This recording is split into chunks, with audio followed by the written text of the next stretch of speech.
Yes, hello everyone, Fáilte Ashkely, Cúilín Media. Life is good. We have a full house and a bumper weekend of Gaelic Games action to look forward to this weekend. Action from all the divisions in all four codes. For the first time all year, lads, we have four codes to look into. We've done a lot of planning in terms of how we're going to move this episode along, or else we're cooked. We're going to be here for the whole night. But plenty to get through. Aaron, how are you keeping?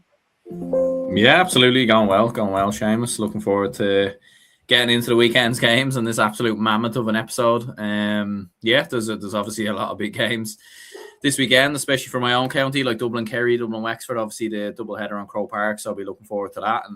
And we've a lot to go through. So yeah, anyone who's tuning in, hit the like button, subscribe if you could, and yeah, let us know your predictions and your thoughts ahead of this weekend's games. Absolutely. We have a few questions being fired in by Peter Griffin, our good friend, back on the show. Good to have you with us, Peter. If you are new here, follow the example. Get involved in the live chat. Let us know your thoughts on the weekend's action. Matthew, how are you keeping? Obviously, Cork on the up and up in the league so far. Yeah, going well. To be fair, we haven't played the bigger opposition as of yet, but no, Corby previews this week have been a lot more fun considering we are going very, very well, and hopefully the fans come out in Parky Green and support the team on Sunday because they absolutely deserve it, winning 3 games. And obviously enjoyed the Star Sport podcast this week. Enjoyed being on We Are Mead with Davy Rispin. Obviously my yearly appearance on that podcast. But yeah, it's life's good. Life's good with Cork footballers this present moment of time, and hopefully we'll continue this weekend. Absolutely. So, and Liam, just one of the questions that I'll highlight there before we move in. Just some chat on the managers. Obviously, I don't know if you've seen the Smaller Fish GA, Colin Parkinson posted it about John Maher and Diarmuid Murtagh doing their bit of media. Seems like the shackles are loosening a bit. The GPA is also talking about it. For me, this is only a good thing for the game. I mean, I can understand the viewpoint of a manager that thinks you don't want a player to put their foot in their mouth. You don't want a player to say anything that can rile up the opposition and potentially get quoted and everything like that. But all in all, this is a good thing for the game, no? Yeah, absolutely. No, look, I have the benefit of knowing a lot of, obviously the Offaly players or whatever, and I know a few other intercounty players as well from chatting to them over the years, whatever, like Adam English last weekend, say I've seen him down in UL a couple of times. And I think it's a good thing that they're allowed to maybe express themselves. And, once they get a bit media trained, they're allowed to show a bit of personality as well. Even in when I was interviewing Adam Screeney and English last weekend, at the Fitzgibbon finals, as much as like they were speaking well to me, it was kind of when I put the microphone then away, they're almost really excited, and they're bubbly and all that. And I love seeing that from players, showing off a bit of character, a bit of personality. I sound like Roy Keane saying that. But, I actually don't think there's anything wrong with it, to be honest with you. And I think sort of the days of maybe players giving something away in an interview or something like that are sort of gone now because of they have a growing presence on social media as well. So no, I'm a big fan of it. Obviously, look, players are not going to give everything away, or they're not going to say anything that is going to land them in trouble or anything. But no, for me, positive move, and I'm looking forward to seeing how it maneuvers over the next while. Absolutely. Well, let's get straight into the games, because as we were talking about, we have a lot to get through.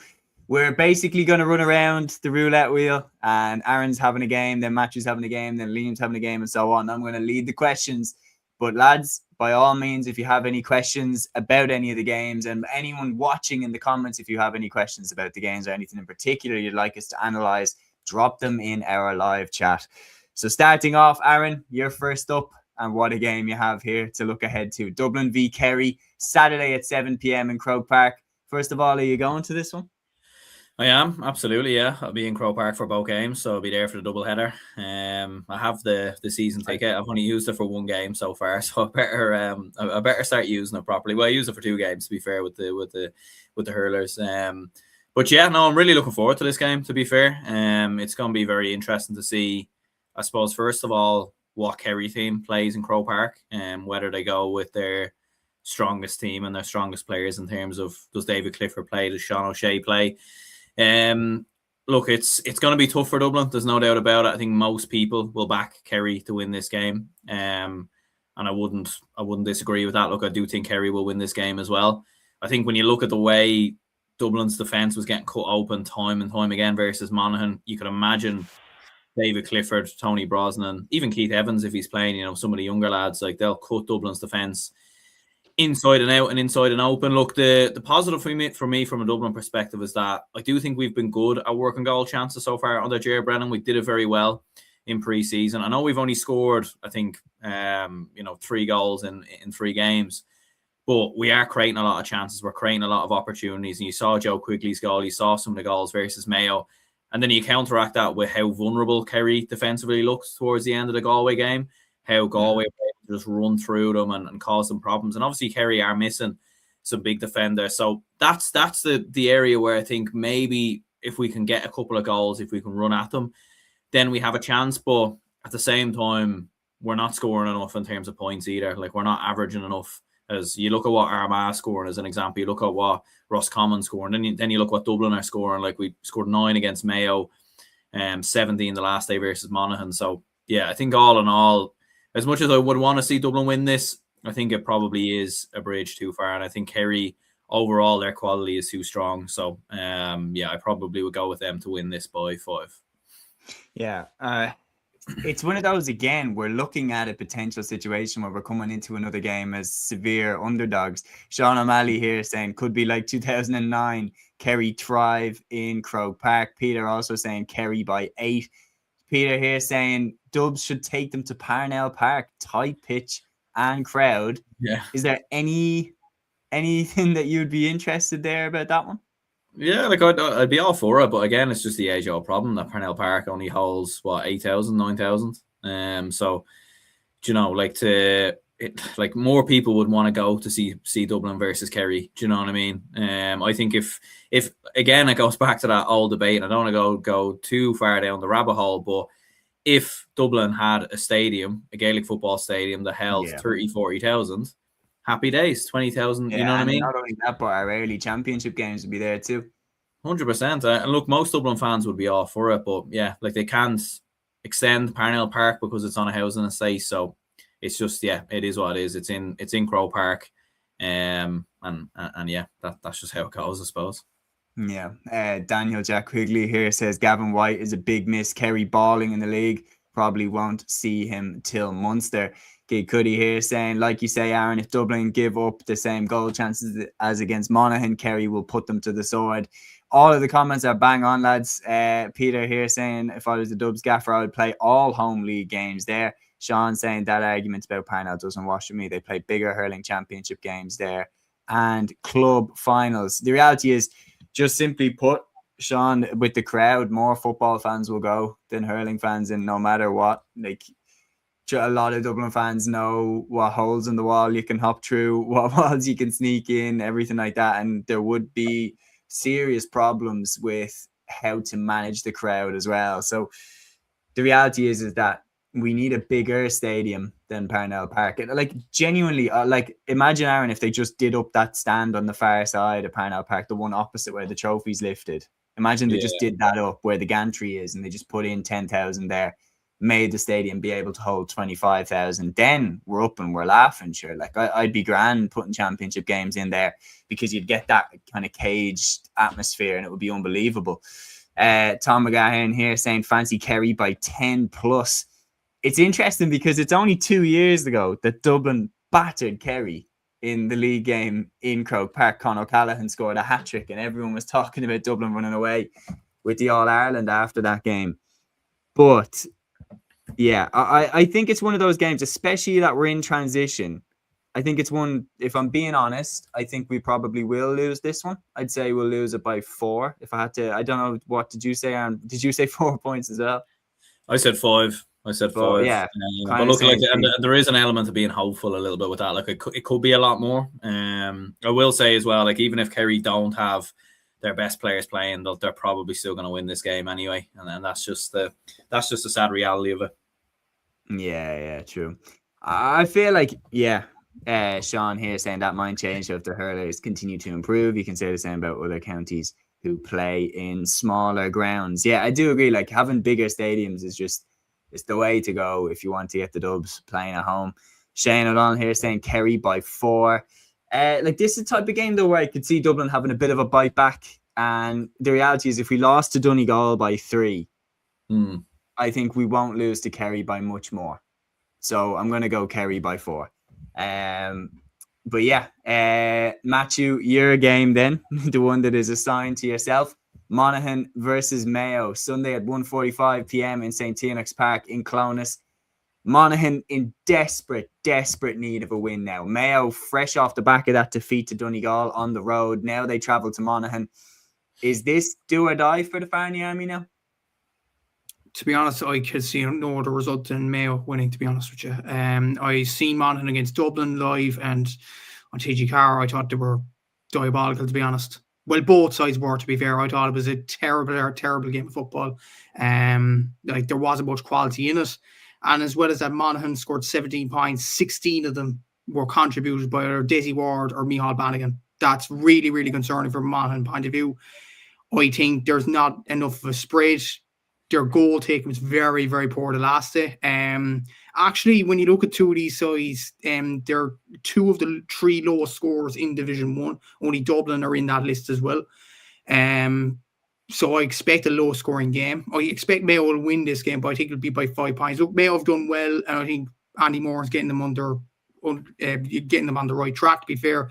But really, other than Ryan Donoghue and Dara Byrne, who, to be fair, scored 2-4 from play, there hasn't been much on the Mayo team that have stated claim.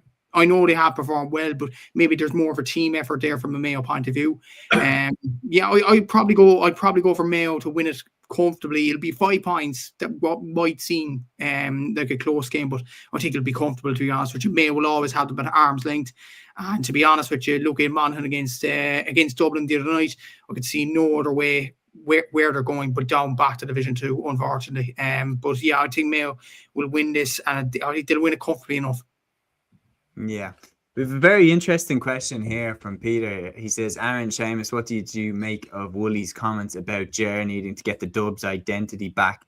I haven't seen his latest ones, to be honest, but I have seen him talk about this before. I've seen him talk about how the Dubs should have a bit more swagger and should run and celebrate in front of the hill and everything like that, because that was part of why the Croke Park used to be packed out during the 2000s for those Leinster Championship games. And that is true. Dublin used to play a lot more of a Russian roulette style to their game. Like they'd either win the most dramatic game ever, or they'd lose the most dramatic game ever, or they'd get hammered. Like it was always that type where, like, even though Jim Gavin's team were dynamite, Aaron, jump in if you think I'm going too far here, but especially 2020 into 2021, our style of play became really, really boring. And it was all just retention of the ball, win a game by 4 points, get through to the next round. And it came back to bite us against Mayo in that semi-final of 2021 because we didn't put Mayo away when we had the foot on them. And we dominated the first half and only led by 4 points at half-time.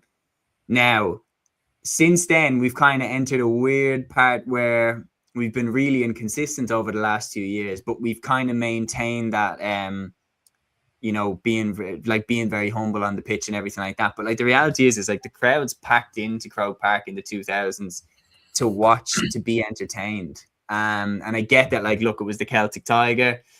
A lot of people had a lot more money back then to spend on going to games and everything like that. And things weren't as expensive. We weren't in a cost of living crisis. But that kind of killer be killed style that Dublin had back then, I wouldn't mind seeing a little bit of a comeback, especially if we're not going to win the All-Ireland this year, which I don't think we will. If we build for the future and be a little bit cheeky and a little bit entertaining, I wouldn't mind seeing that at all. Because, say, for example, Hillgate 2006, one of the most dramatic openings to a game I've ever seen in my life. Let's be honest, if that happened now, Dublin would just walk the other way. Yeah, they'd go to the other end of the field. And I think, like, do you know, like and I don't want to go into it too much, but I know, like, with the 2020s, with the way we were playing, kind of at the end of Jim Gavin, the start of Desi Farrell, like, one of the big issues with the new rules that why Dublin are struggling to adapt to them so much is because the 20s, the minors, the development squads, like, they were all playing the same way. So the fact that when a player came from a development squad or the 20s into a senior team, you know, like, they already were conditioned and playing that same style. But now they flipped the script. So now we have so many players that we're told that this is how you play, high percentage shooting and, shooting zones and keeping possession and all this crack. And now all of a sudden that's all out the window. And a lot of our players don't. Because you see a lot of time, a lot of Dublin players will get into good positions to shoot and then they'll just turn back. And it's like we get it, we get into good positions and sometimes we have the players to shoot, but we're just overthinking it. So we just need to come out of that mindset. We'll get there eventually, but it'll just take a bit of time. Yeah, no, I do agree. Can I ask as well, Aaron, just very quickly before I go back to Matthew? Matthew gave his quick prediction for Monaghan Mayo. He said he can't see anything other than a Mayo win. Are you going on the same lines? Yeah, absolutely. No, I'd agree with Matthew there. I think it'll be comfortable win for Mayo. And Matthew, it seemed to be pretty unanimous across the board. The Kerry are going to come to Croke Park and beat the Dubs. Are you in agreement with that? Yeah, I think Kerry will win it. But what I will say, Dublin, if there's any game they're going to raise their game for, it is Kerry. And Kerry still have a lot of problems themselves. I think it's going to be very much like this is going to be a boxing match of two boxers with no defense. This is just going to be going hammer and tongs. It could be the game of the weekend, to be honest. But anyway, Matthew, next game for yourself is the clash of the Connacht men, Galway against Roscommon, Saturday at 7 p.m. in Pearse Stadium. Roscommon have really got a pep in their step now. Galway obviously got that win against Armagh the previous week out. And last weekend, obviously, came a little bit unstuck. Got the draw against Kerry. They seem to be getting better. But have they been getting better at the pace that Roscommon have been getting better? And can Roscommon turn them over, even though it's in Pearse Stadium? Look, Roscommon are probably in better form and they're performing very, very well, to be fair to them. Galway, to be fair, against Kerry, they showed without Robert Finnerty contributing as much. Like, they still got a good result against Kerry. Like, Rob Finnerty only contributed to 1 point against Kerry the last. I think that was an assist. I don't think he scored at all. And Damien Comer wasn't playing. Shane Walsh wasn't playing. That's a real positive from a Galway point of view. I think Shane McGrath really performed well at wing forward. Obviously, had Matthew Tierney there as well, performed very well from midfield. Roscommon are absolutely flying though, and I know we praised them in the last kind of preview show, but we kind of backed against them, said Armagh would beat Roscommon. But to be fair, like, that was under the impression Armagh are a decent side, but Roscommon, Dara Craig, Dermot Murtagh, Enda Smith, they're absolutely flying up front. Dermot Murtagh is the top scorer from play and overall in the league so far. Ahead of I know David Clifford played a game less, but to be fair, you still have to score what you can, and he's been absolutely sensational, Dermot Murtagh, so far. You have Dara Craig, who's like a revelation this year, who's always had potential, but he's absolutely brilliant this season. And Enda Smith there as well. It's strange under Roscommon. You had the likes of Niall Daly quitting the panel. You had other players there as well. Obviously, Donny Smith, obviously retiring in the off season, and he thought Roscommon were going downward, if anything. Mm-hmm. And then obviously Mark Dow coming in, and you were kind of thinking this is an underwhelming appointment, but many people probably didn't realise he's done a lot of work inside Roscommon, inside the clubs. Maybe that's what Roscommon needed, a kick up the backside, if you wanted a better term. But to be fair, they've done well. Roscommon, Galway have done better in another way, in fairness, in grinding out results. Like against Armagh, they should never have won that game, but they did somehow in the elected grounds. They salvaged the draw against Kerry when it looked all doom and gloom. So that is a positive, I think, from a Galway point of view when Shane Walsh isn't about. This is a very close one to call. I'm going to say Galway. I'm going to back them at home, but it's going to be very, very close by a point. But knowing Roscommon's form at this present moment in time, I wouldn't be shocked if they eat my words. And to be fair, I wouldn't back against them because they've been absolutely sensational so far. But you just feel like home advantage might be key for Galway to get over the line here. But that's the one thing that is important to note. As good as Roscommon have looked, they've been in the hide for both of those games. Now, if you're talking about an away day that Roscommon have a lot of experience, going away to Galway or going away to Mayo is probably their next best things.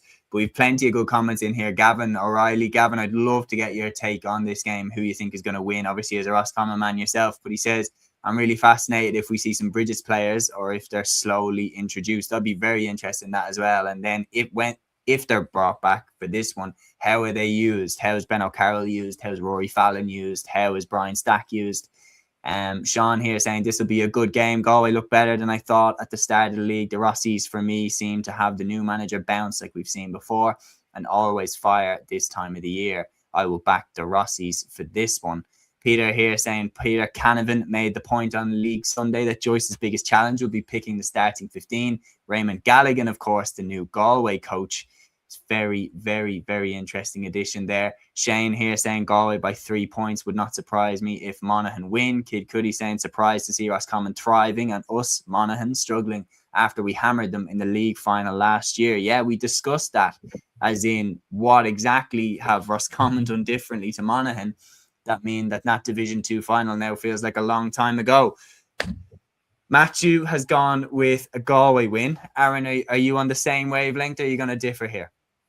I'm actually going to differ. I'm actually going to back Roscommon, to be honest with you. I think Galway's a weird one. Like, Galway have been excellent towards the end of the games, and they've shown a lot of promise and positivity. But there's also been large parts of their games as well where they've looked very poor. And I think with Kerry, they were missing a lot of their bigger players. They didn't have a huge amount of options to come off the bench. I think most teams in that scenario would have been able to finish Galway off, and wouldn't have made the errors defensively in those kind of scenarios. So I just think Roscommon with the way that they're playing, Matthew alluded to some of the players and how well they're playing.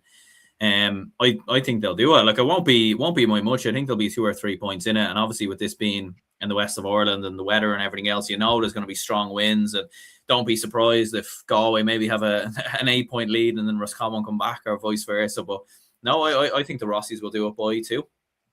I think it all depends whether Galway can get to grips with that dynamic duo now up front that Roscommon have with Diarmuid Murtagh and Dara Craig. If they can get to grips with that and kind of curb Enda Smith's influence, obviously easier said than done. Then it's the added element, as Gavin was saying. What if the Bridges lads come back in and Ben O'Carroll tears it up? Like, there's a lot to be positive about from a Roscommon perspective going into this one. I'm actually going to chicken out of this one a little bit, because I seen that Gavin threw in that he expects Roscommon to lead going down the home stretch and Galway to pull them back for a draw. I think that's very likely. I think a draw in this game, for me, is what I'm going to go with. But as a gesture, just to make up for going for the draw and kind of taking the easy way out, I'll lead the way on this one. Armagh versus Donegal, Sunday at 3:45 p.m. in the Athletic Grounds. Now, at the beginning of the league campaign, when we did our predictions in the studio, I bravely or stupidly, whichever way you want to look at it, whichever way it finishes out, I said Armagh were a surprise entry for me as my pick to go down. Now I just looked at it, we were talking in the preview about key players like Rory Grugan being missing, Reno O'Neill being missing, Stephen Campbell retired, big players that are now no longer in the side. And I said that just in a couple of those key games, I highlighted the Monaghan one that they might lose and things like that they may slip under with something like 6 points, because I thought the division was going to be really tight this year. They won that first game against Monaghan comfortably. Since then, back-to-back defeats in games where they might have expected to get more out of it. Like, if you told them that they'd have 0 points from those 2 games, I think they would have been a bit surprised. Coming into the Donegal game, I think Donegal will want to kick them closer to relegation. I really think just that rivalry between the two of them, I don't think McGuinness has taken his foot off the gas at all in this one. And I think if Donegal are in good form, which they are, going into this one, I think full steam ahead for one more round. I think Donegal shade a very, very tense game and push Armagh a little bit closer. Aaron, I'll go to you first. Do you agree or disagree? I disagree with you, actually. I'm actually going to go for Armagh to win this game. And look, I think the note, like with Armagh, even though Armagh have lost 2 games, it's been a weird one. Like, I don't think Armagh have played that badly, to be honest with you. Like, having watched the game back versus Roscommon, like, obviously in the first half, look, there's no getting away from it. McGeaney said it himself, they were brutal, like, in the first half, and they were really, really poor. But when you actually look at what they're scoring, like, they finished the game with 24 points. The last day versus Galway, they finished with 20 points. The big thing for Armagh has just been goals, and for whatever reason, like, they didn't want to go for goals versus Galway. And then against Roscommon, they had multiple goal chances and the ball just didn't want to go on the net. Even when they did get a goal, it was then ruled out for a breach, which was the right decision, to be fair. I think they've been a little bit unlucky, Armagh, in some decisive moments. I think they've been a little bit unfortunate. I do think Roscommon as well are, as we've seen, a very good side. And going away to Roscommon and losing, I don't think is a big shame. And look, I just think with Donegal, like Donegal have been beating Armagh so much over the last couple of years in big games. And if there's ever a game in the Athletic Grounds for the Armagh players to get up for, it's this one, to be honest with you. And you see how agitated McGeeney has been in his press conferences recently. Like, I think he's going to have the players absolutely fired up. And I don't know, there is a part of me as well that feels, don't be surprised if McGuinness just leaves a few of the big dogs at home, just because I don't think he'll want to give too much away. A bit like what we saw when Jack O'Connor's Kerry went down to Donegal, like not playing David Clifford and everything else. So, look, I think Armagh might just nick it, maybe by 2 or 3. Well, again, the comments are absolutely split. Peter said Donegal by 10, which is a very, very bold prediction. Sean saying he's shading it to Armagh. Shane O'Donnell saying he's going with Donegal by a point. Very good comment in here from Gavin. He says, I really liked Aaron and Seamus's ideas and differences on how this game might go. I'd agree with Aaron. Jimmy might play mind games. It's going to be really, really interesting. And for sure, we're all going to be tuning into this one. Like, for sure, we're all going to be tuning into this one. Matthew, it's 1-1. What are you expecting from this one? Armagh or Donegal? First of all, you said everybody would be tuning in. I won't be. I'll be up in the Parky Ring. But we'll leave that. I agree with Aaron. I think Armagh will win it, because I think Donegal don't need to win it necessarily. They have other games. They could still get to a league final. There's time to recuperate. From an Armagh point of view, they need a win just to galvanise a bit of confidence. And as one of the comments, I think the Gaelic guy's comments actually was very, very good, to be fair. And I looked at the stats there. They're scoring a lot of points. 1-pointers in particular, Armagh. They aren't scoring 2-pointers, and they're not scoring goals either. And they're conceding goals down the other end. That is Armagh's problem. I think if they're a lot more ruthless, I think they could put Donegal to the sword this Sunday. And again, like Aaron said about Jim McGuinness, if there's one game he wants to lose, it's probably this weekend. And look, Armagh need to find their goal scoring touch sooner rather than later. They have to do so just before championship kicks off as well. I think the elements are there. The performance levels are there. The performances from individual players are there. The likes of Ross McQuillan and Callum O'Neill, they are there. Charlie O'Burns in particular as well. It's just about getting the key scores at the key times. I think this might be the weekend where they start to click. I think Armagh will win this game. I think it'll be about 2 or 3 points. It's always tense between these teams. Like, even there, when you were talking, Aaron, about the games that Armagh have lost that have hurt them in the past, I'd say even last year's league game hurts. The way it went with Murphy coming back on the field and Aidan Forker headbutting him and getting sent off and Donegal winning a game that felt bigger than just a league game. I'd say that's on their mind as well. But Matthew, I'm going to bat the ball straight back to you on this one, because your home county's involved, and it is also, in my opinion, the most important game in Division 2 this week. Round 4, the clash of Cork and Meath, Sunday at 2 p.m. in Porky Rin. You're going to this one yourself, you said. Are you nervous? What are you expecting from it?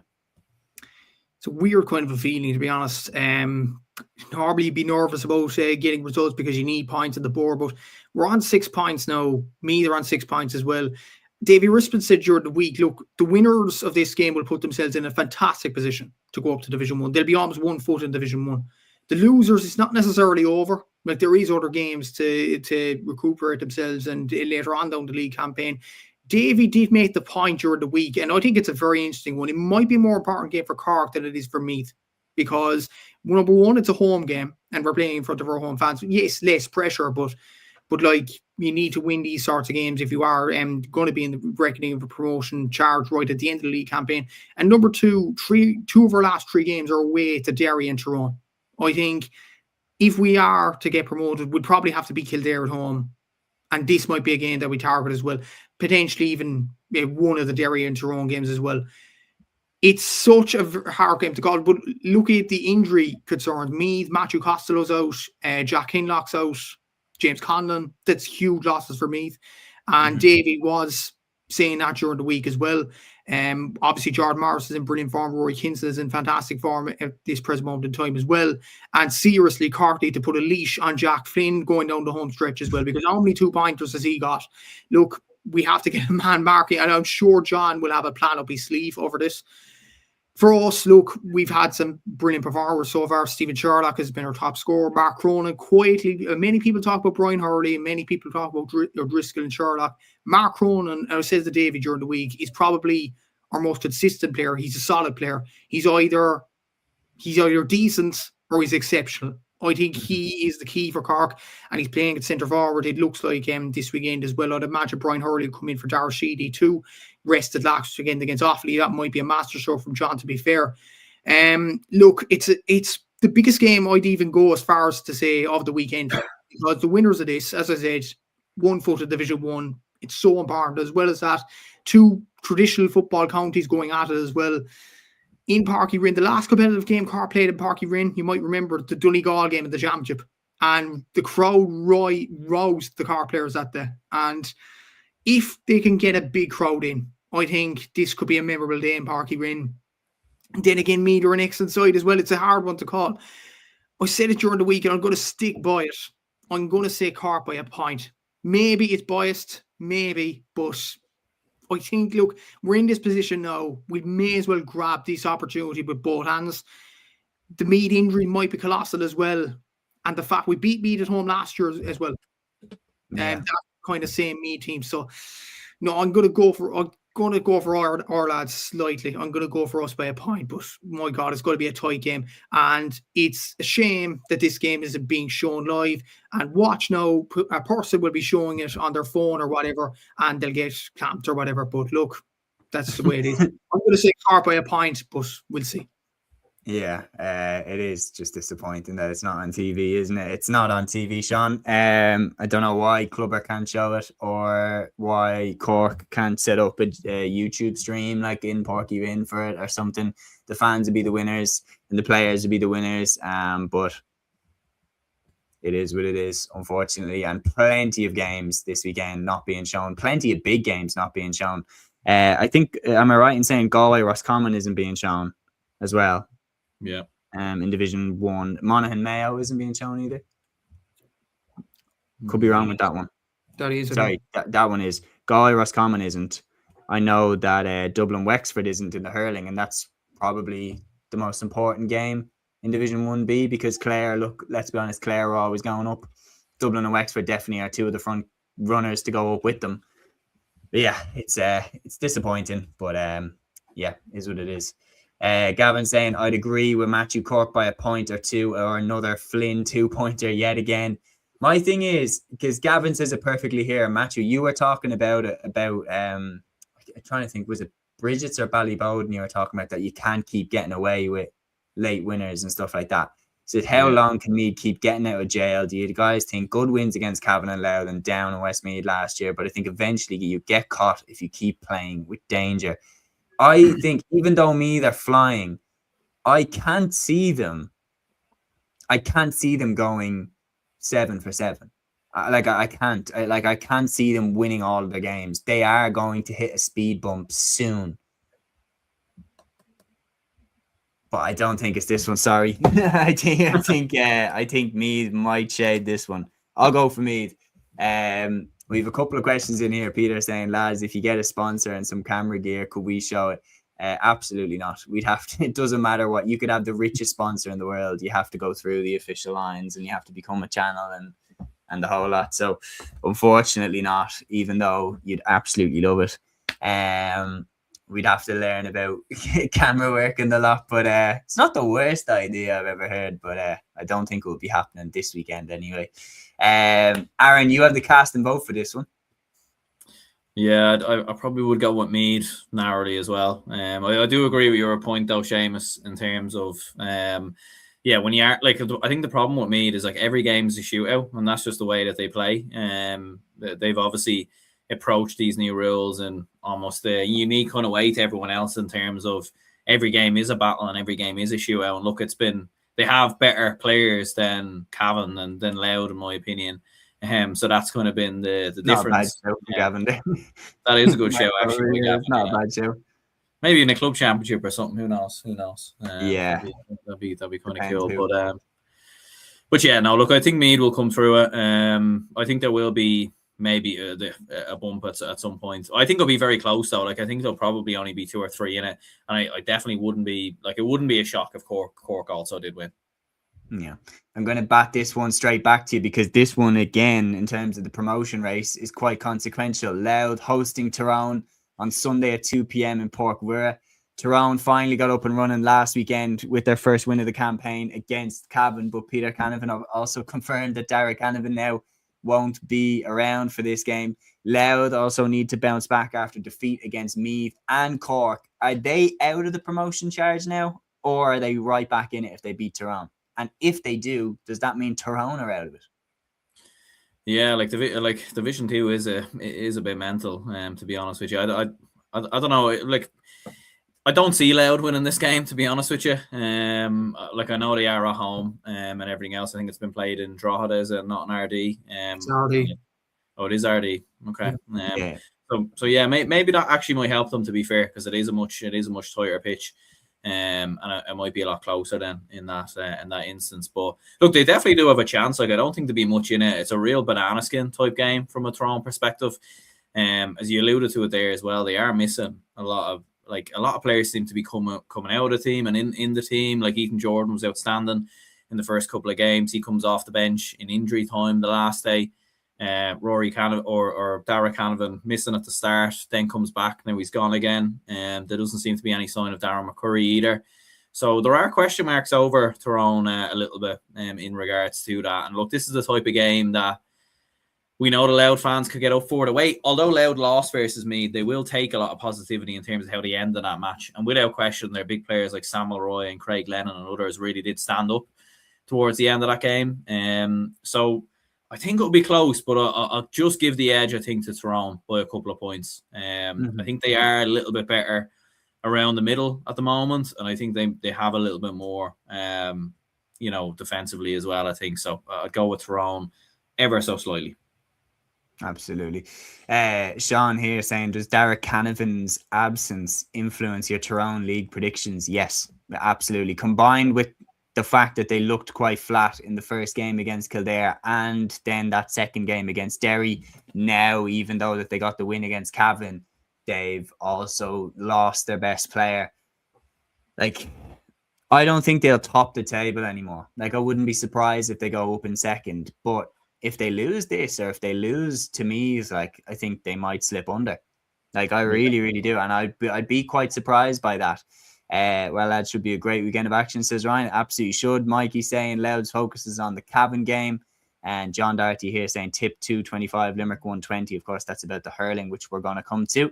Gavin saying that Tyrone Cork game is going to be huge without Canavan. And Matthew, obviously, is the Cork man. You must be delighted that Canavan won't be there for that one. Sean saying Derry and Meath to go up. There's plenty of different variations that I could well believe. But anyway, first of all, Matthew, I'll ask you quickly about Louth and Tyrone, but then I'll throw you your next game, which again is a biggie. Cavan against Kildare, Sunday at 3 p.m. in Breffni Park. What are you expecting from this one? And then your quick pick for Louth and Tyrone. First of all, I think Tyrone will actually edge it against Louth. Look, I wouldn't be surprised if Louth win, actually. It's in RD. It's a tight pitch. They love playing there. They didn't play there against Cork, which is why Cork beat them so comfortably, but I think Tyrone will get over the line eventually.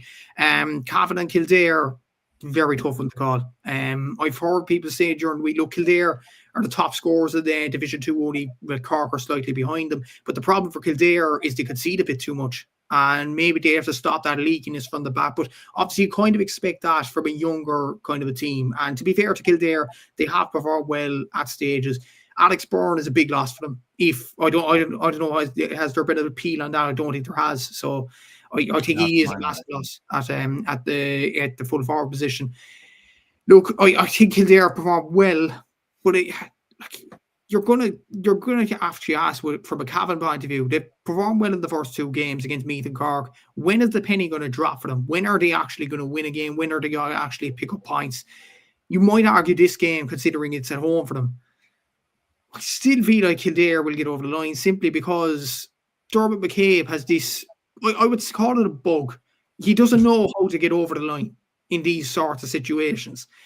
It's a tight game, going down the home stretch, or Cavan are leading by a substantial margin, and somehow they throw the game away. It's the same as the Westmeath job. I don't know what it is with Dermot McCabe. I really don't know what it is. It's just the game management is very, very poor. The style of football is good. The performance level is good. But then the end of it, just the lapses of concentration, it's very, very poor. Partly my reason in having Cavan in the relegation zone, if I'm honest with you as well, at the start of the league campaign, I think Kildare would win it. I think Kildare will win it by a point or two. It'll be very, very tight. But I just can't see Cavan winning it, considering their inability to close out games.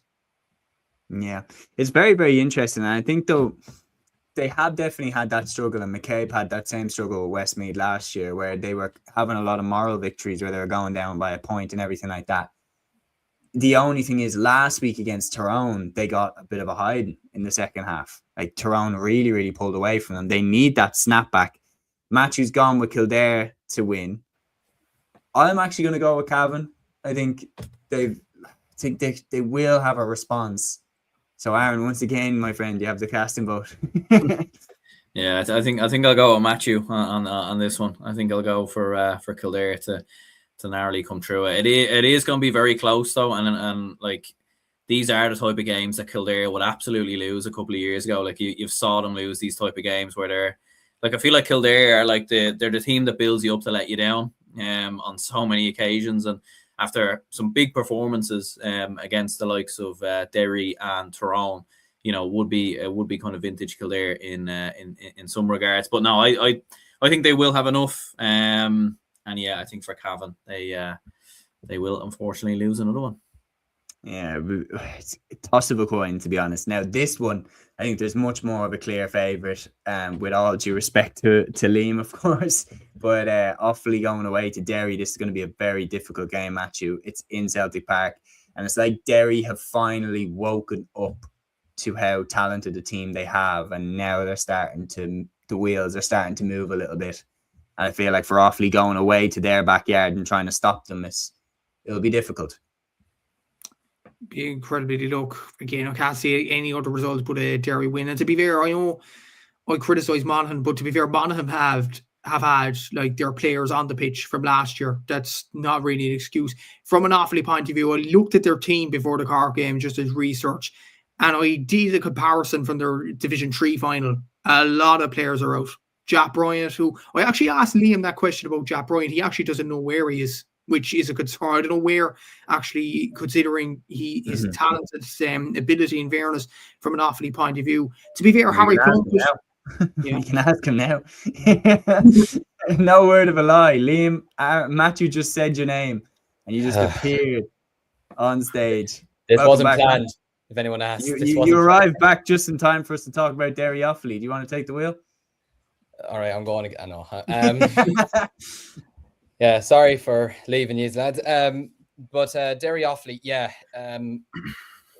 Jesus, yeah. Look, that's probably an accurate scoreline of what it could be this weekend. I'll be up at the game on Saturday evening, looking forward to it, obviously, and looking forward to going up there. Never been to Derry, so I don't know what to expect. But yeah, look, it's going to be a tough game for us. It's been a tough start to the league, to be honest with you. 3 defeats in a row. And look, the performances haven't been probably up to scratch so far. Look, we have our injury problems, but you know what county doesn't at this point. But yeah, look, it's going to be a very tough challenge for us going up there against a Derry side who've had 2 fantastic wins back to back, and you know didn't play that badly against Meath the opening day as well when they lost by 3 points. But look, as much as I would love to say we might get our first win or anything like that, I think if we are to get a win in this campaign, our best chances are going to come against probably the likes of Cavan, and maybe if we can catch Meath on a bad day, possibly in Tullamore on the last day. But yeah, with Derry this weekend, I can't see anything but a Derry win, to be honest with you, especially having home advantage as well. And then even going up to Tyrone next weekend, even though Canavan's not going to be there, I mean, I think Tyrone will still probably have too much for us, but obviously that's next week's issue. But yeah, look, I can't see us going up and getting a victory as much as I'd love to say we could. You've got Derry at a bad time as well. It's like Derry have finally, I was just saying before you came in, that Derry have kind of like woken up to how good they are now. Like they've started, the wheels are starting to turn in the brain.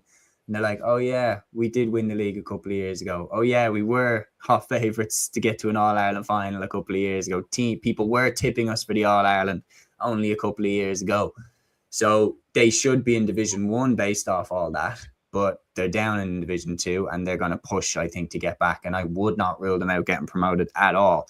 But we are going to move on to Division 3, Round 4. And lads, it is quick prediction time. And Matthew, I'm going to throw it over to you first. So Division 3's Round 4 has Westmeath hosting Fermanagh on Sunday at 1 p.m. in Cusack Park.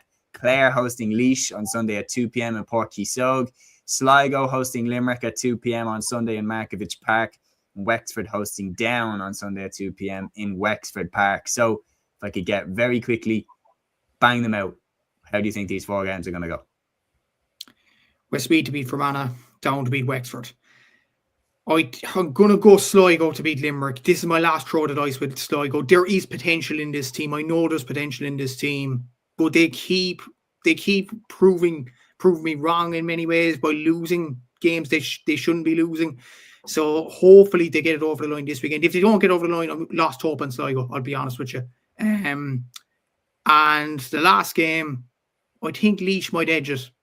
No, I'm messing. I'm going to go for Clare. I'm going to go for Clare to win this game. Don't worry, Clare fans, I don't hate you that much. I'm going to go with Westmeath, Clare, Sligo, and Down. So 3 home teams to win, but then Down to continue their sweep of the division. Aaron, I'll go to you next. Yeah, no, I fully agree with both you lads. The only change I'd make, I actually think Sligo Limerick will be a draw. Mainly, again, it boils down to Sligo's inconsistencies, and also as well, Limerick have like both Sligo and Limerick have had mad starts to the league when you actually look at the results. So yeah, I'd Sligo Limerick draw, back Westmeath to win, back Clare to win, and back Down to win as well. Yeah, a lot of people talking about here how Fermanagh going down to Division 4. Sean mentioned Barry McNulty. Did you see his 6 2-pointers? Absolutely ridiculous over the weekend. But obviously he's down in Division 4 currently, which is where we're going to come to next. Liam, could I get your predictions very quick though? Yeah, Westmeath to beat Fermanagh, I think as well. I think Down will win as well. I'm going to go with Limerick to beat Sligo. I think they might actually edge them on this one. And I'd be half tempted to say Clare Laois draw, just because Clare have the tendency to maybe beat a big side and then lose a game that they're not expected to. And Laois could be riding a wave after that win last weekend. But I'm going to stick with Clare just with home advantage by 3 points. Absolutely. Des here taking the words out of my mouth. All games that are not shown on TV should be shown on YouTube. I absolutely agree with that, Des. There's no question about it. I have absolutely no issue with any of the broadcasters that currently show our games, and I think that TG Car are fantastic. I think the RTE are fantastic. I think that GA Plus are brilliant. I think their new show, The View, is unbelievable.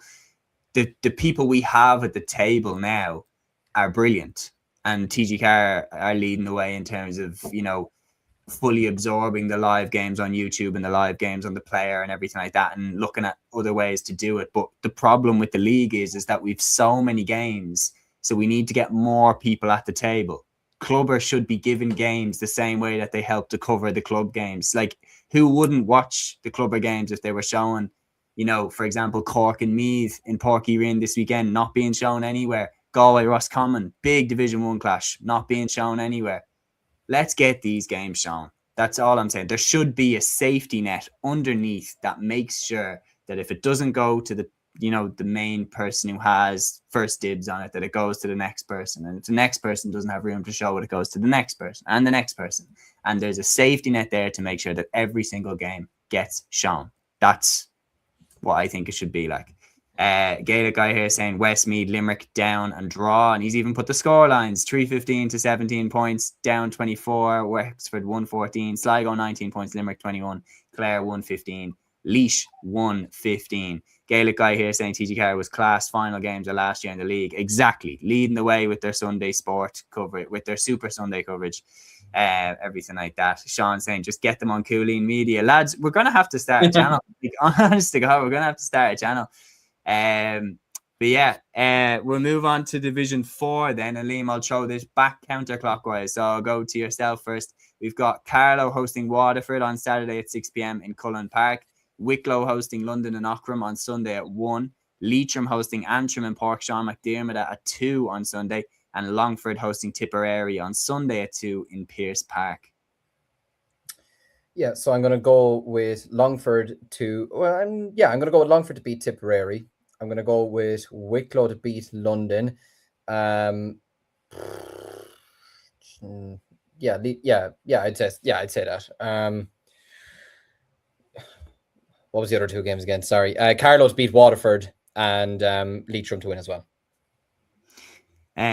Interestingly enough, we've like a couple of the games. Like if you said to me Longford Tipp last week, I would have said Tipp to win. But now I'm going to go with Longford because they've turned a bit of a corner there with their win away in Antrim. I'm the exactly the same with Leitrim Antrim. I would have said Antrim to win at the start of the league, but not only Leitrim going away and winning a tricky game in Ruislip, but Antrim looking quite vulnerable in that Longford game. So I'm going to go with Leitrim and Longford to win that respectively. And I'm going for a clean sweep with all the home teams, Wicklow to beat London and Waterford. Aaron, any disagreements? I'm going to go with Tipperary to beat Longford. I think some of the Sigerson lads, I think, will be back in the side. It's a weird one with Longford. Like, I think it'd be very close. Like, I think there'd only be a couple of points in it. But like, they did lose to London on the opening round of the league. They obviously struggled versus Waterford as well. Like, their 2 wins came against 2 teams who have 0 points. So I still think Tipperary have a little bit more there, in my opinion. And in relation to the other games, I do agree as well. I think Leitrim should be far too strong for Antrim. I think they should be comfortable enough for Carlow, who almost have 1 foot in the door now for promotion. And then I think Wicklow London will be very high scoring, but I do think Wicklow will come through it. I actually have no idea to your question, Mikey. Absolutely no idea. If you have the answer to that handy, I would be very, very impressed. Ryan here saying Longford for promotion, lads. They've left it late to start a run for it, but you never know. I mean, they're in a similar position to Tyrone. Like, I know Tyrone had the draw. They only have 1 more point in them, and we're all still saying Tyrone are in with a shout. So why not? Gaelic guy here saying Carlow, Tipp, Leitrim, Wicklow. So 1 change from my predictions. But anyway, who hasn't? Matthew, you haven't gone yet for Division 4. Round us off. What are you thinking? Yeah, I'd say Carlow, Wicklow, Leitrim, and Tipperary. Nice and straightforward. Again, you're gone with the same with me. A clean sweep for the home teams. But we'll move. Tipp will beat Longford. Oh, sorry, Tipp. Yeah, apologies. But yeah, that's the men's football divisions rounded up and previewed for the weekend. We're going to move on to the LGFA now. We have Division 1's round 4. And we're going to start off with the clash that is live on TG4 this Saturday at 4:15. And Liam, I'm going to throw this one to you. Galway against Armagh in Duggan Park. Galway have started their league campaign a little bit of a mixed bag. Obviously, there was a surprise defeat in there to Cork. But Armagh have started really poorly. And going away to Galway, I mean, what are you expecting from this one? I can't see anything other than a Galway win. No, I'm the same. Like, I'd say that defeat for Armagh last weekend against Cork as well would have hurt them very badly as well. And like you mentioned, Galway have had a bit of an indifferent start to the league campaign. But I also think Galway are still one of the strongest sides in this division. I mean, their full forward line, judging by the one that was starting against Kildare, I don't know if it will start directly like that this weekend. But I mean, you have Leanne Cohen, Andrea Trill, and I mean, Roisin Leonard for me is one of the top forwards in the country. You give her any sort of chance, and she's defeating you by herself. Do you know what I mean? So, and you've Kate Slevin there as well. I think these types of players are going to want to show up this weekend and try and put out a bit of a statement as well, because Galway are a side who last year will feel like an opportunity slipped them by to a degree, not getting to an All-Ireland final. And I'd say they'll want to try and put the foot down now. Maybe similar to maybe the Kerry men's footballers last year in the league. Started off maybe a bit slowly and then sort of kicked into gear with that one game they had against Tyrone for Kerry. And this could be the game this weekend that makes Galway ignite. So I think Galway will actually win this kind of comfortably enough. I'm going to go Galway winning this by 8-9 points. And I'm going to predict a bold statement, but I'm going to predict Roisin Leonard to get a hat-trick of goals. Oh, wow. Really going all out here. I'm going Galway. I'm going Galway. Gaelic guy here saying Galway by 3. Armagh ladies have started poorly. Any disagreements, lads? Or Matthew, are you ready for your next game?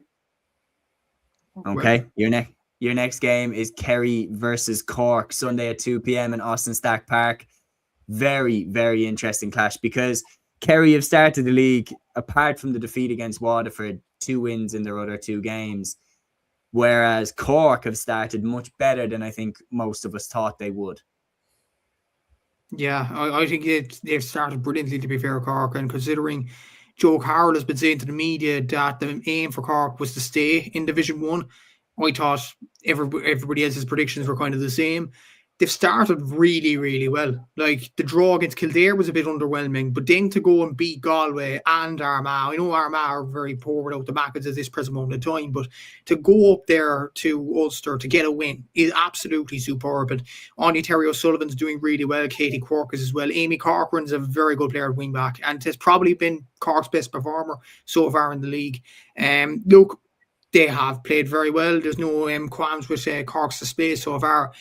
But I feel like this is the sort of game Kerry will start to kick into gear. It's at home in Tralee against a Munster rival in Cork, historical rival, obviously. I'd imagine Schaefer O'Shea will be out. Out playing, obviously, Rachel Dwyer, all these sorts of players will kick into gear. Daniel O'Leary, they'll kick into gear. And I think they will get over the line this one. But Cork has started off well. Whatever happens this weekend, I still think it's a brilliant start. I do agree. I think I'll probably go for Kerry to shade this one. Any disagreements, lads? No. I think home advantage. I think they're moving a little bit, but Cork are definitely on the up, no question about it. Aaron, your game next then. Dublin versus Kildare, Sunday at 2 p.m. in Parnell Park. We've lost our first 3 games. If we lose this one, we're staring relegation in the face, and I would not have anticipated that for this Dublin team in the league this year, especially coming in after the All-Ireland win last summer. We have to win this one. Will absolutely. We? Yeah, absolutely. It's do or die. It's kind of a bit like the situation with the men's footballers last week versus Monaghan. Absolutely have to win this game. There's a strong chance we could win this game and still go down when you look at how things are kind of shaping up in terms of the league so far. But I think from a Dublin perspective, the big thing is, can we get some of the bigger players to come back into the panel for this weekend? The likes of Carla Rowe and maybe a few others. I think that'll be interesting to see. I think Jodie Egan's been impressive so far from a Dublin perspective. But even when you're looking at it, only out of the 3 games Dublin have played, we haven't scored more than 9 points in any of the games. We scored 9 versus Kerry, 1-4 versus Meath, and we scored 8 points versus Waterford. We're struggling, to be honest, in terms of scoring. And another kind of mad stat as well is that only on 2 occasions as a player scored more than a point across all 3 games, and that was Jodie Egan and Ellen Gribben on the opening weekend versus Kerry. So a little bit worrying from a Dublin perspective in regards to that. But yeah, I'm gonna back us though. At the same time, Roisin Ford's been good for Kildare, but I think we will. I'm gonna back us. I think we have to win a home advantage. I think we'll do it by. I'm gonna say by 2. Yeah, no excuses in this one. I'm going to go for us to win by 6. I think if we lose this, we're down. I think simple as that. You look at the teams we still have to face. If we lose it, I think we're gone. We still have to face Galway, teams like that. So, yeah, I'm going to go with that. The next game then, Matthew, going back to you for this one. The team of the league so far, Waterford, they host Meath on Sunday at 2 p.m. in Dungarvan. Can they keep their 100% record up? I think they can, yeah. They've been absolutely sensational, Waterford. The likes of Chloe Fennell up front, Breed McMaw, Laura McGregor. They've been absolutely superb, this Waterford team. And is it too early to say Waterford are All-Ireland contenders? They are a fantastic team. They are an absolutely brilliant side there. Obviously, the acid test from a Waterford point of view was to get a bit of form together. They have done that. Another acid test was to beat Kerry, especially away from home. They did that in the league. I think this Waterford team is very, very serious this season, and Tomas McIntyre deserves a lot of credit for how he's built this Waterford side and how he's made them so competitive. I think they will win this game, and I think they will win it comfortably enough. Just on Meath, I see the tweet from Fergal Lynch actually earlier today. Mary Kay Lynch obviously lose out. She is going down to AFLW. Out of the 2021 All-Ireland final lineup from a Meath point of view, only Emma Duggan for the starting lineup remains in the Meath panel right now. Now, I read that stat from Fergal, and I thought Monica McGurk retired. That's what I was thinking. Is Monica McGurk retired? Is Katie New gone permanently now? But apparently, according to Fergal, it is true. Like, obviously, Vicky Wall's gone. I think Orla Lally was in that lineup as well. Mary Kate, obviously. Yeah. Eva Sullivan. Like, that's a huge turnover of players. Obviously, you have the likes of Robin Murray and Kerry Cole who have done well from a youngster's standpoint. But that's a lot of experience out of that Meads panel. But you have to cut them some slack in fairness. Like, that's a abundance of talent to lose, not just Vicky Wall and not just Mary Kate, but over the years, Niamh Sullivan, Orla Duff, Monica McGurk, Emma Troy, like those are serious players to lose. Don't just replace them, like you can't. No, Aoibhinn Leahy, you can't replace Maura Shaughnessy. You can't replace these sorts of players. They're absolutely brilliant players, and I feel sorry for Meath the way they have lost their players, but look, times do move on, and this Meath team might be struggling in the next few years, even though they did beat Dublin comprehensively early in the league campaign. So maybe the young talent is coming through. Yeah. I mean, like Peter here saying Stacey Grimes retired. Like when it comes to the AFL on the men's side, and especially the AFLW, we are long past the stage where the two associations and organizations need to get together. The GAA, LGFA, and the AFL and AFLW need to all sit down and be like, right, we need to work our calendars here so that we're not clashing. Because if you keep taking our players, either you need to move your season a little bit forward so that they can keep playing championship here, like how Aoibhinn Cleary played in the All-Ireland final and then went to Australia. I've no problem with that. I've absolutely no problem with that. Vicky Wall the same, played the All-Ireland final and then went over for the season. Nobody has any problems with that. It's when it directly impacts the game here that you feel it as a fan, because you're getting robbed of watching top class players play the game here. Now, obviously, from a personal perspective, you don't begrudge the person at all. You don't begrudge Kobe McDonald going over and playing AFL. Why would you? It's a lifetime opportunity. Why would you begrudge Mary Kate Lynch going over and playing with the Sydney Swans? It's an amazing opportunity. But the associations need to sit down and go, right, we need to work this out. Either your calendar moves or our calendar moves, or maybe we both move back and give time for the GAA season or the LGFA season to happen, and then the Aussie rules season to happen. And then the players can do both. Because right now, in terms of the person, if for each person, you don't begrudge them because it's an amazing opportunity. And if I was playing and I was offered, I would go. Like, I have to stress, it's an amazing opportunity. Why not go for a couple of years and experience a new sport, experience a new part of the world, and then come home? That's what I would do. I'd probably go for 2 years. Like, I'd do it like, you know, how Marty Clark did it or something, like go and then come back. However, in terms of an association, the AFL are robbing them blind. Like, they are literally getting 50 pre-packaged, ready to go, unbelievable athletes for the AFLW, and they're not having to pay a penny. And then on the men's side, they're getting players like Kobe McDonald, Mark O'Connor, and they're not paying the GAA a dime. So they're getting a great deal. So I think and obviously I'm not advocating that the GAA should get money. I'm not advocating that the LGFA should get money. I'm saying that there needs to be a respect towards the sport, because it is doing damage to the sport when you're losing the best players. Kerry, in particular, on the men's football side as well, have been damaged so much by the players they've lost, whether it's Killian Burke, Mark O'Connor. Like, could you imagine how good they'd be if they had them? Like, so yeah, I think we're long past the point that they need to have a meeting and hash this out, because maybe it won't affect the championship much this year, but now it's like players like Mark O'Connor have proved how, you know, worthwhile it is to go and pick up a player from Ireland. So I'm surprised that more of it isn't being done, but we'll see what happens. Yeah, rant over. But anyway, no, genuinely, like, I have to emphasize that I'm delighted for any player that goes, and I wish them nothing but the best. But in terms of the association, I think there needs to be a little bit more respect and try and line the calendars up more than we're currently seeing. But anyway, Division 2, fast predictions time. Aaron, I'm going to throw this one to you first. Division 2, we have Donegal taking on Cavan on Sunday at 2 p.m. in Ballyshannon. We have Tyrone taking on Mayo on Sunday at 2 p.m. in Healy Park. Tipperary taking on Monaghan at 2 p.m. on Sunday in Clonmel. And Wexford hosting Westmeath on Sunday at 2 p.m. in Enniscorthy. What are you thinking for these ones?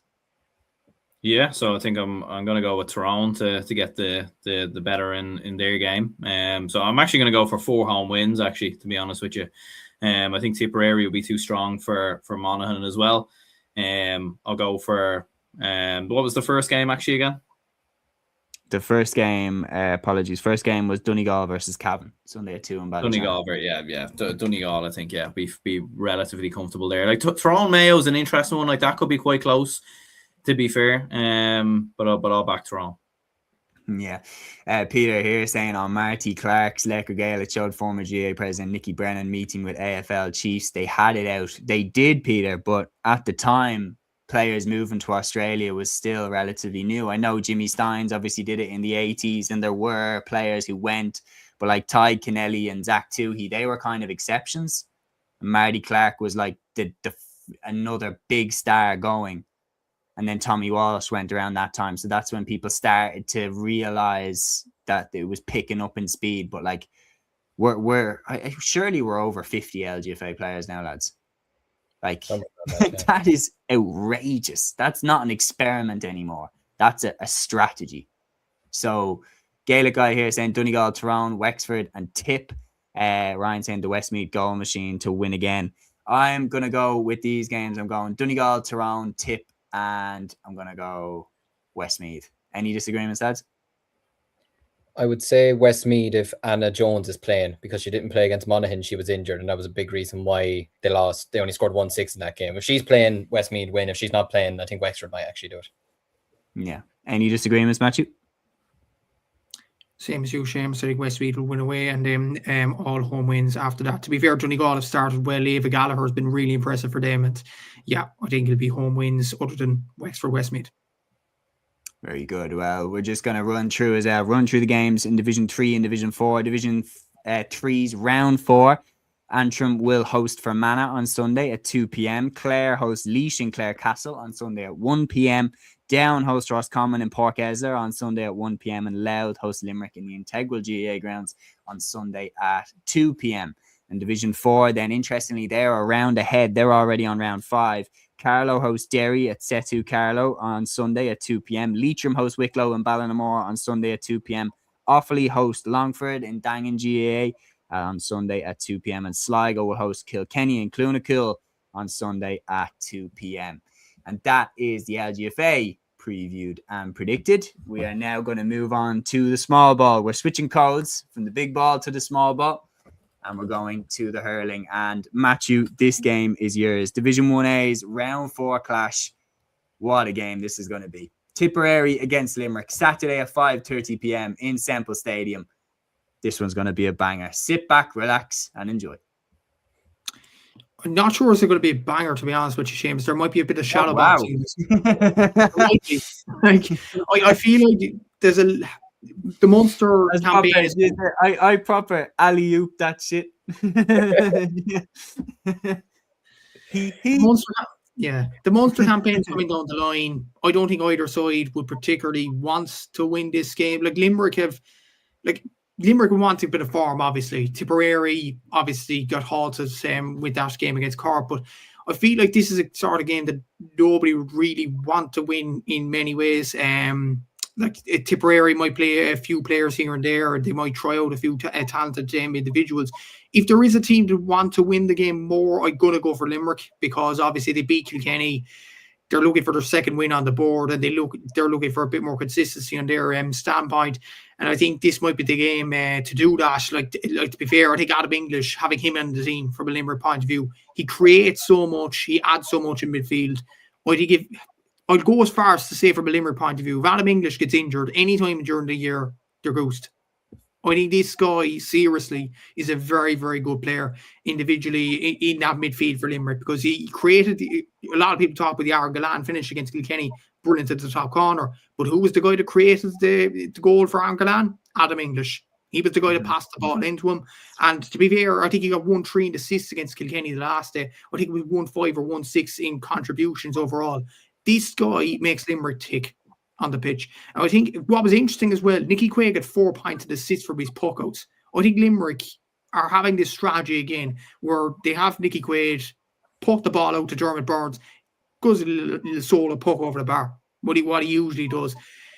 If Limerick bring that back into their game for the championship, I think they'll be a hard team to beat. And obviously, they need to keep English fit. They need to keep Shane O'Brien fit. Obviously, he played well for Mary in the Fitzgibbon Cup as well. Played very well at full forward. Aaron Gallant seems to be going very well. Darrell Hager seems to be more of a team player this year. So that's a positive from a Limerick point of view. For Tipp, I still think there's a lot of positives. Even if I think they'll lose the game at the weekend, I think Limerick will get over the line. There is a lot of positives. Cathal O'Reilly, a cornerback, has been a revelation. I think Darren McCarthy has carried on his form from last season. Oisin O'Donoghue is a brilliant player as well. Willie Connors is well able to get involved in rucks as well. So, look, Tipperary are in a good place. Brian O'Mara, Ronan Maher as well in defence. They are in a good place. They're both in a good place. I'm just not sure either side would want to, give anything away as such. Like Limerick might have given a bit too much away against Kilkenny, the way Adam English plays and the way Dickie Quaid utilises his puckouts.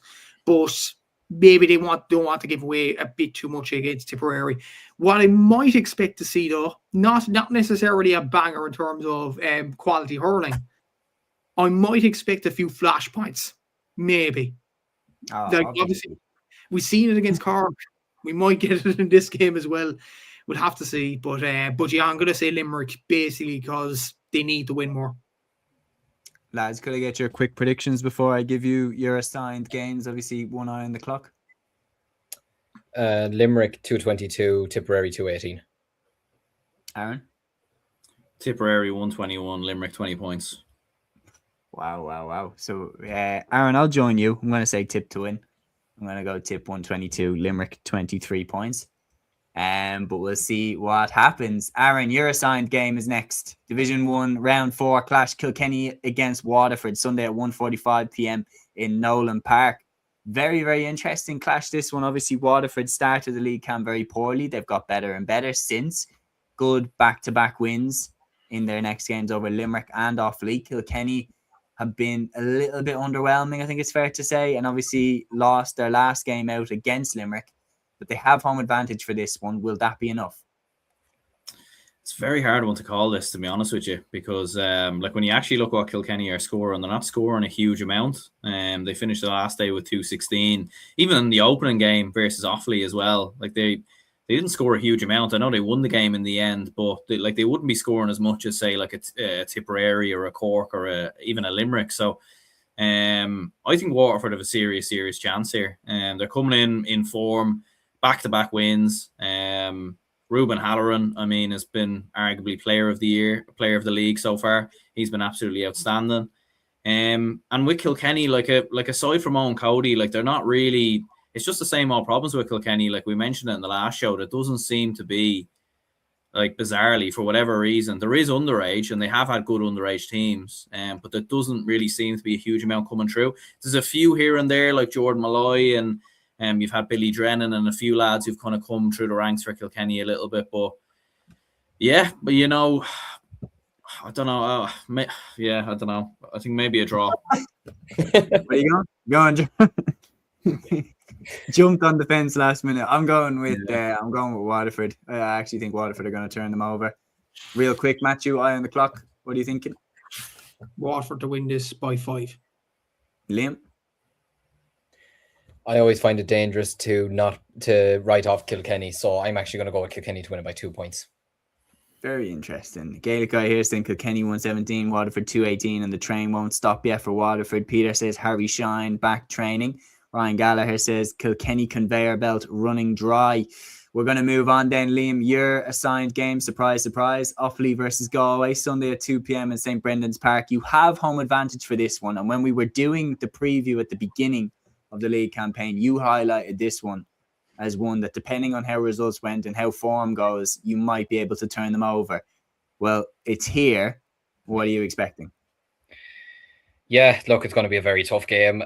Even with it being in Burr, it's still going to be a very tough challenge for us. And I suppose I was kind of saying this off the back of thinking maybe, well, obviously, look, when we did the predictions video, I didn't realize how many bad injuries we did have, but also I didn't know how Galway were going to perform in the first 2 league games. And ironically, of course, they performed relatively well against Tipperary, and they did very well against Cork as well in Pearse Stadium. So, look, it's going to be a very tough game. Thanks, Ryan. No. We'll give it the proper analysis that it deserves. Look, it's going to be a tough game for us. There's no point sugarcoating it. I have heard reports as well that the two Ravenhills are going to be out this weekend. Ross, I'm not surprised. He took a very nasty hit towards the end of the first half against Waterford. There could be concussion stuff, I believe. I've no update on Charlie Mitchell whatsoever. He's not going to be playing this weekend anyway, and he probably won't be playing during the league. But I've no update on when he'll be returning. I hope it is soon for the lads' sake, to be honest with you. But yeah, look, it's going to be a very tough game for us. Obviously, look, we have players that are playing well at the moment. Cottle King's playing well in midfield. Adam Screeney, who won a Fitzgibbon last weekend, is playing fierce well for us at the moment. Brecon Cavan is slotting in well. Ben Keneally's going fierce well at fullback.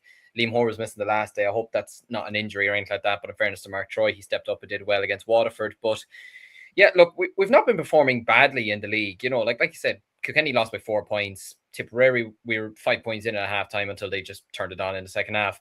And against Waterford, it was a 6-point defeat, and we left some scores behind us. But look, if we could perform relatively well enough this weekend, I'd be happy. But I don't see Galway losing this game. I think, look, as much as I would love to sit here and I'd love to come on here Sunday evening absolutely jumping for joy after beating Galway, and even though we're probably still going down, I just don't see it happening. I think with the likes of Jason Rabbit, who I've been very impressed with at the start of the league, if Aaron Nyland is playing this weekend, Declan McLaughlin, I should say, as well at corner forward, Tom Monaghan, and I mean, Jesus Christ, if Cathal Mannion's playing, then it could be a long afternoon for us as well. But I'm going to go with Galway to win it. I would say maybe 223 to 117 or something like that. Any disagreements, lads? No. I don't have any. Aaron, I'll show you the next one. We're jumping now onto Division 1B's round 4. Dublin hosting Wexford on Saturday at 5 p.m. in Croke Park. In terms of the promotion race out of Division 1B, look, Clare, I think, are a shoe-in to go up, but I think this one might just decide who goes up with them.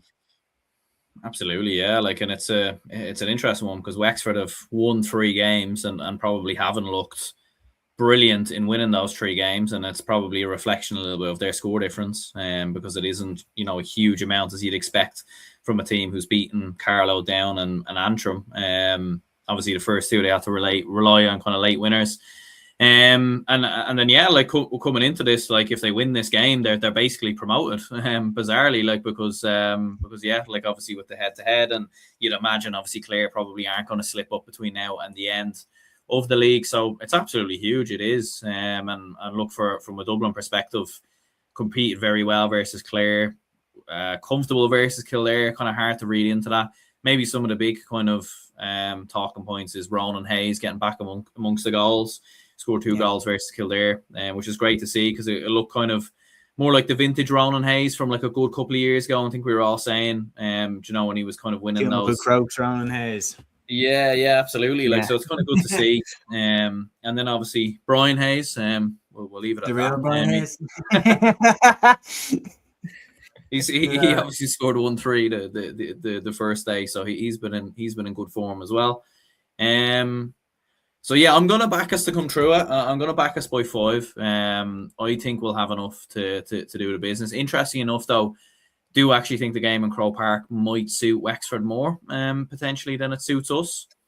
But I still think we'll have enough. Yeah.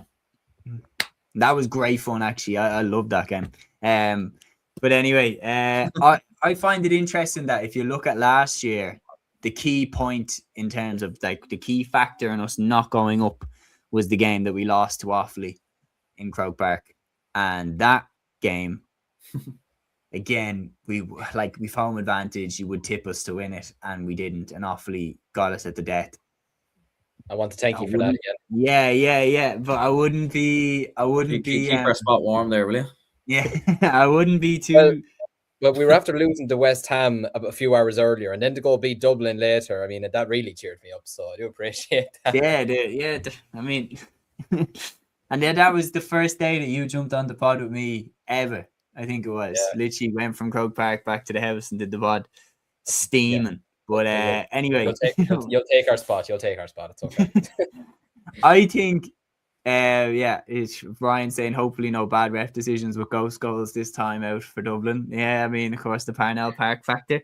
Look, Lee Chin's back playing well, which is not great timing in terms of us. I kind of wish we got Wexford in round 1 now. Jack saying, Han Longford, just watch back, seem comments wouldn't get ahead of ourselves yet. We could beat Tipp only because they're struggling too. If we won the Tolton, that would be unreal and probably unrealistic. But look, Limerick did well in from Division 4, got to the Tolton final. So, like, I mean, it's not completely out of the realm of possibility. It is unlikely, like you are an underdog, but wouldn't rule it out. Yeah, I'm going to go with the Dubs to win this one. Learn our lesson from last year, get the job done. Liam, your game out of Division 1B is this one, Kildare versus Clare, Saturday at 6:30 p.m. in St. Conleth's Park. Look, it's the biggest test that Kildare could possibly face. The All-Ireland champions of 2024 coming to St. Conleth's Park. St. Conleth's Park could be a bit of a fortress factor to it. Like, it's a tight ground. The atmosphere that can be generated there is really, really strong. But you would be a little bit crazy to go against Clare here. I just think, like, Clare, they are just one of the best teams in Ireland. But could Kildare pull off a huge, huge win? I think Kildare can get themselves into a position where maybe the scoreline at halftime is something like a 1-13 to 10 points or something. You know, like they'll put it up to them for 35 good minutes, you know, and Clare could be sitting back going, all right, you know, we're a little bit startled here. But then I'd say kind of similar to maybe how Tipp were like against us in the second half, they'll start to just pull away and the scoreline would probably look a bit like how you might expect in the second half. But I will say I'm excited to see how the likes of some of the players that Kildare have get on against a team like Clare. Like, I mean, Jack Sheridan for me is one I'd be looking out for very, very closely. Simon Lacey, the two Borins, Paul Dolan, these types of players, Conan Bourne as well, I should say, in the middle of the park.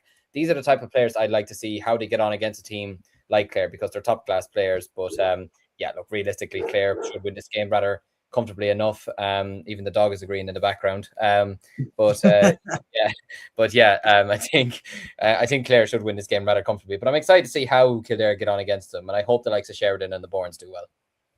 Yeah, I think my dog has spotted something out the back garden or something. But anyway, we'll carry on. Matthew, your game in Division 1B is the clash of Antrim and Carlow, Sunday at 1 p.m. in Dunloy. What are you expecting from this one? To be honest, I'm expecting a comfortable win for Carlow here. I can't see Antrim winning this game. I can't see them salvaging a result out of this game.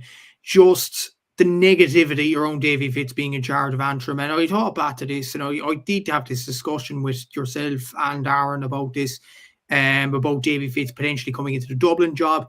I'm thinking, thank God for your point of view that you got Neil O'Callaghan.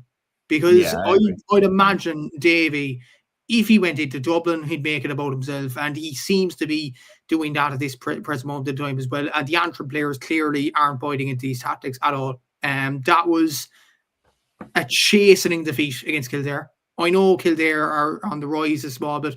I expected that to be a tight game, but Antrim are very, very poor at this present moment in time. There was rumours that Davy would walk mid-season. I wouldn't have been shocked, to be honest, like the way Antrim are going this present moment in time. And I think Terence McNaughton made a very good point about this on Off the Ball. You can't have a fancy roof on top of a house with no foundations. Mm-hmm. You can't have Davy Fitz as manager when there's nothing in the background in Antrim, nothing happening at this present moment in time. You're relying on the older talented player. Like Sean Elliott has been almost carrying this Antrim team throughout the league campaign. Yeah, you can't keep relying on that each and every game. You look at Carlow, there is positive shoots. Chris Nolan, Martin Kavanagh are performing really well at this present moment. Kevin McDonald is as well. And I thought they performed relatively well against Wexford. I thought there was positive shoots in that game. Wexford pulled away at the end, okay, but it was a black card at the very end, and Carlow were unlucky to get that at the moment in the game. There's a lot more positivity in Carlow. Antrim, it doesn't look good on the outside, and I think Carlow could win this possibly by 10. So it's heavy to look at. Like, the reality is, I do feel for Davy a little bit, because you can't tell me that he has as good a crop as Darren Gleeson had when Darren Gleeson came in. Like, you lose players like Neil McManus and people like that, like who's one of the greatest players Antrim have had. You can't keep replacing those guys, especially when you do have a small panel. So I do feel for him a little bit, but Peter is saying Davey's a spent force at County, lads. Like, I think Davey is going to dig the heels in on this one because, like, I don't mean to say, but like, when I was looking at this, I was going, if he loses the job here at Antrim, let's say like he's forced to walk or they fire him, where does he go? Like, probably club level, I think. It'd probably go club level. But like, in terms of, will he manage a team in the Lee McCarthy Cup for the next couple of years? I could see him going to like a team in the John McDonough or a team in the Christy Ring, because clearly he loves being a coach and clearly he loves being a manager. But in terms of like the teams that are going for the Lee McCarthy Cup, I think the Dublin job has sailed. I think that's gone. Yeah. Clare, he's not going back there. Wexford, I don't think that's happening again. And then where else? Like Galway was always floated, but I was thinking Liam might be upset by this suggestion, but Offaly possibly. I've met Davey. I get along with Davey fierce well, but I don't think he'll come into Offaly either, to be honest with you. I think even with the way... It's closer than Antrim. Yeah, look, I think even just with the way at times he conducted himself to a degree, even in the 2 games we played against Antrim last year. Look, Davey has a lot of respect for Offaly hurling. He has said it a lot of times, and we all know that. But I don't know if the Offaly board would have him. Like, if this happens to be Johnny Kelly's last season, I can't see the Offaly County board going for Davey. That's just my personal opinion. Maybe they will, but I can't see it happening. Yeah. Anyway, we'll move on. We'll go to Division 2. And lads, I want your quick picks for these. So, Liam, I'll go to you first. First of all, Laois host Kerry in O'Moore Park on Saturday at 2 p.m. London host Westmeath and Royslip on Sunday at 1 p.m. And Meath host Derry in St. Lomans Park in Trim on Sunday at 1 p.m. Or when you're reading it there, what jumps out straight away? Obviously, the big thing is the high flyers, Laois and Kerry clashing. That's the one to look out for, really. Yeah, I'm going to go Laois by 7 points. I think with having home advantage, they didn't get any goals the last day against Derry, but from what I heard, Sean, yeah, maybe. But from what I heard the last day against Derry, it was probably one of the worst games that was ever played. Just judging by what I've heard from some people in Laois anyway. But they got the job done. They won it. I can see them kind of bouncing back this weekend, getting a couple of goals. Tomas Keys maybe pitching in 2 or 3 maybe, and winning this game by 7 points in the end. If it was down in Kerry, it might be a different story. Westmeath, I think, should go and beat London. I think getting that first win against Meath, albeit not the most comfortable of victories, I think O'Brien as manager would have been absolutely over the moon to get it. And I think that will do them the world of good going over to London this weekend. And I'm going to back Meath to beat Derry again. Having home advantage, I think, is crucial for them. They performed relatively well against Westmeath the last day as well in Cusack Park. If this was in Derry, I'd probably be backing them, but I'm going to stick with Meath for this one. Very good stuff. I'm going to go with Laois, Westmeath, and Derry. Aaron, what are you thinking? I'm going to go Laois, Westmeath, and Meath. I'm going to back Meath with the home advantage. Matthew? Laois, London, Derry. Good stuff. And then running through as well, we have round 4 taking place in Division 3. Donegal host Armagh in O'Donnell Park in Letterkenny. Fermanagh host Tyrone in Brewster Park on Saturday at 2 p.m. And Louth host Roscommon in Protection and Prosperity Louth Saturday at 2 p.m. Talk about that for a name. And Division 4, round 4. That's Matthew out of action for the rest of the pod now. Division 4 is round 4. Cavan host Lancashire in Breffni Park Saturday at 1 p.m. Sligo will host Warwickshire on Saturday at 1 p.m. and Monaghan will host Leitrim in Grattan Park Saturday at 2 p.m. So that is the hurling, and now we move on to the final code, Camogie. And interestingly enough, Galway Waterford has been postponed to next weekend. So we just have 2 clashes taking place in Division 1A's round 2. Matthew, I'm going to go to you first for this one. Cork hosting Antrim Saturday at 2 p.m. in MTU Cork. You will be big favourites for this one. And given last week's defeat, it's a good way to bounce back if you get over the line here. Yeah, I think Cork should win this comfortably, to be honest with you. But the question mark from a Cork point of view is how many players from the All-Ireland final will actually be back for this game. There was 4 only played in the last game against Waterford. The context is very important there. I know Waterford won by 6 points, but only Emma Murphy, Aisling Thompson, Libby Coppinger and Amy Lee were actually playing in the All-Ireland final and against Waterford last weekend. Saoirse McCarthy wasn't there. obviously, I don't know what the situation was there. Laura Tracy was retired. Pamela and Katrina Mackey aren't committing for now in the panel.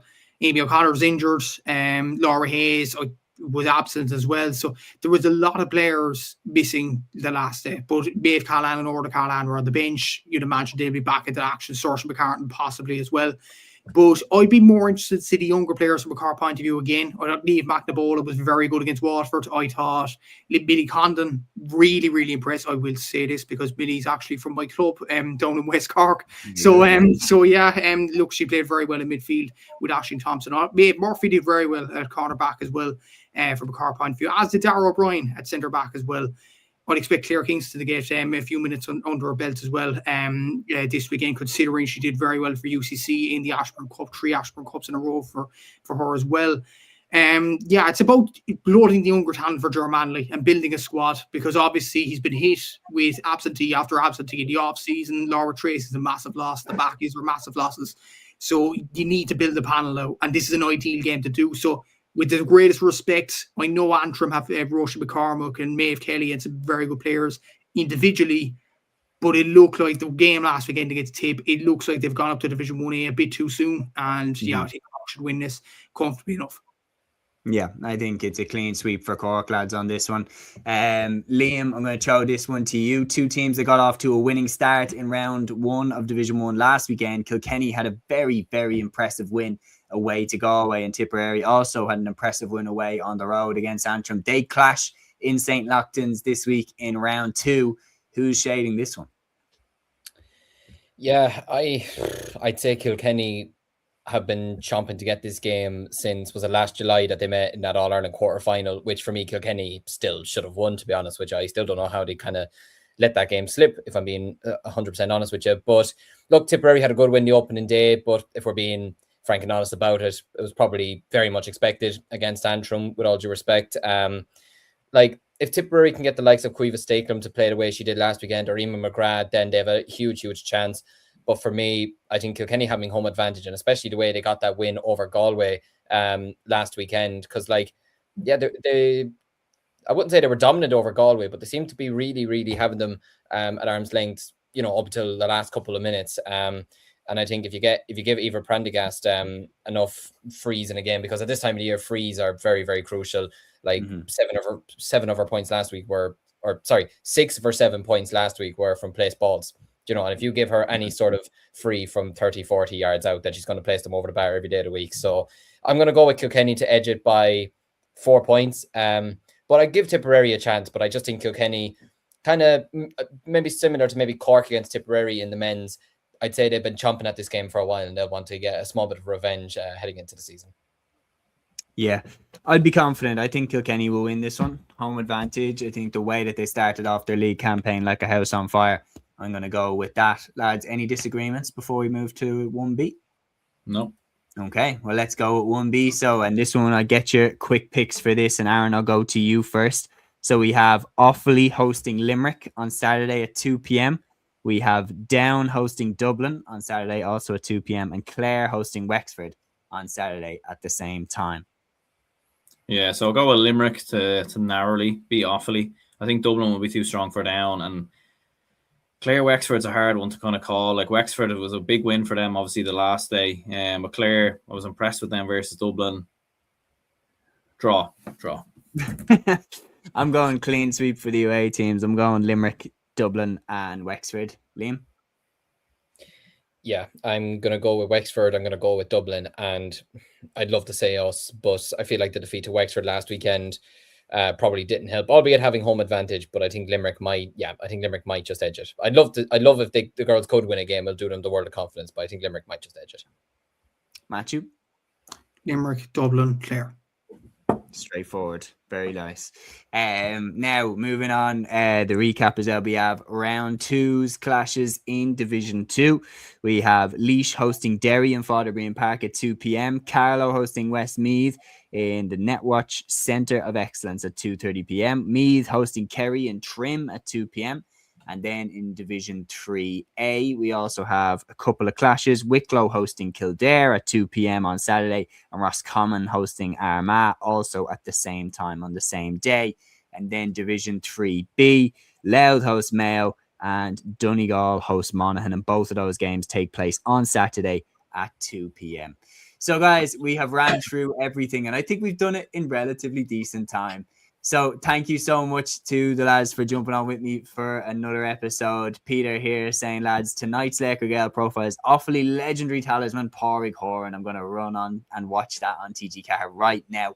And also Peter says, great preview, lad. Thanks a mil. Have a great weekend. Enjoy the games. We will. And we'll be back here on Sunday at 8 p.m. for another weekend review show. Thank you so much to anybody who got involved, watched, commented, everything like that. We will see you Sunday at 8 p.m. Until then, enjoy the games. Agus tóra. Follow your instinct, baby. Follow your instinct.